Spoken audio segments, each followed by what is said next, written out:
Good morning students. ஐ ஆம் MRK. Today நம்ம பார்க்க போகிறது ஜென்ரலாக மை பேஷனேட் அப்படின்றதில் என்னுடைய விருப்பத்தில் நான் உனக்கு சில சம்ஸ் ஜென்ரலாக கிரியேட் பண்ணியோ ஜென்ரலாக சொல்லி கொடுத்துக்கிட்டு இருக்கேன். கணக்கை எப்படி எளிமையாக புரிந்து கொள்வது என்று, அதே மாதிரி விருப்பப்பட்டு படிப்பது என்று நீ உணரணும்.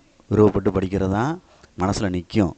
சரிங்களா? கம்பலாக நினச்சி படிக்கக்கூடாது. ஜாலியாக இன்ட்ரெஸ்ட்டாக இன்வால்மெண்ட்டாக படிக்கணும். ஸோ இப்போ நம்பர்ஸை பற்றி படிக்கையிலேயே உனக்கு இது தெரியுதான்னு பாரு. ரியல் அதாவது நம்பர்ஸ் அப்படின்னு வச்சுக்கிடுவோம். எண்கள் அப்படின்னு சொல்கிறோம்ல, அதில் நிறையா விஷயங்கள் இருக்குது. நேச்சுரல் நம்பர்ன்றது உனக்கு தெரியும். என்னென்னு டினோட் பண்ணுவாங்க, 1லேருந்து ஆரம்பிக்கும். சரிங்களா? அடுத்து ஹோல் நம்பர் அப்படின்றது 0லேருந்து ஆரம்பிக்கும். ஓகே தானா? அடுத்து இன்டிஜர் அப்படின்றது இசட்டு ப்ளஸ் ஆர் மைனஸ், அதாவது 0 நடுவில் 1 நம்பர் லைன் தான் 3 இப்படி போகும். இன்டிஜர் அப்படின்றது -2 அப் டு இப்படி போகும். சரிங்களா? அதே மாதிரி ரியல் நம்பர்ஸ் அப்படின்னா, ரியல் நம்பர்னால் எல்லாமே சேர்ந்தது தான் ரியல் நம்பர். எல்லாமே சேர்ந்தது தான் ரியல் நம்பர். எல்லாமே சேர்ந்தது தான். எல்லாமே சேர்ந்தது அப்படின்னா இந்த நேச்சுரல் நம்பரு, ஹோல் நம்பரு, இன்டிஜரு அப்படின்றது. சரியா? இது ஃபுல்லாக சேர்ந்தது தான் ரியல் நம்பர்ஸ் அப்படின்றது. மறந்துடாத. எல்லாமே சேர்ந்தது தான், மறந்துடக்கூடாது. அதில் சப்செட் ஆஃப் அப்படின்னு எழுதலாம். இந்த இப்படி எழுதுவாங்க, சப்செட் ஆஃப். என்ன புரியுதா? அதை விட பெருசு என்னது இன்டிஜர், அதுக்கடுத்து என்னது ஹோல் நம்பர். சாரி, மாற்றி எழுதுகிறேன்.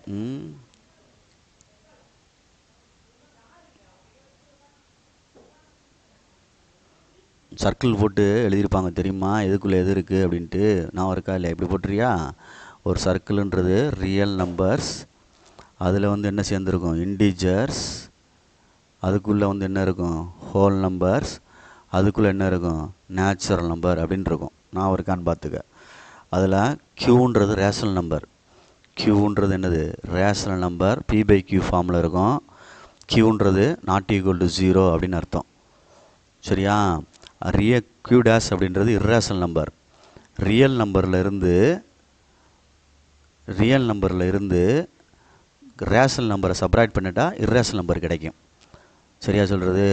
ரியல் நம்பர் ரியல் நம்பர்லேருந்து ரேஷனல் நம்பரை செப்பரேட் பண்ணிட்டா இர்ரேஷனல் நம்பர் கிடைக்கும். இது ரேஷனல், இது இர்ரேஷனல். ஓகேயா? Right. Next odd number. Odd ஒற்றை. 1 3 5 7 9 அப் டு அப்படின்னு போகும். Even number. சரிங்களா? 2 4 6 8 அப்படின்னு போகும். 0ன்றதும் is also a even number அப்படின்னு சொல்லுவாங்க. ஆல்சோ எ ஈவன் நம்பர் அப்படின்னு தான் சொல்லுவாங்க. எதை? 0ன்றதும் ஆல்சோ ஈவன் நம்பர் அப்படின்னு தான் சொல்லுவாங்க. ரைட்.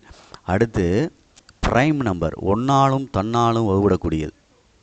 ப்ரைம் நம்பரில் 1 வரக்கூடாது. அப்புறம் 2 ஸ்டார்ட் ஆகும்.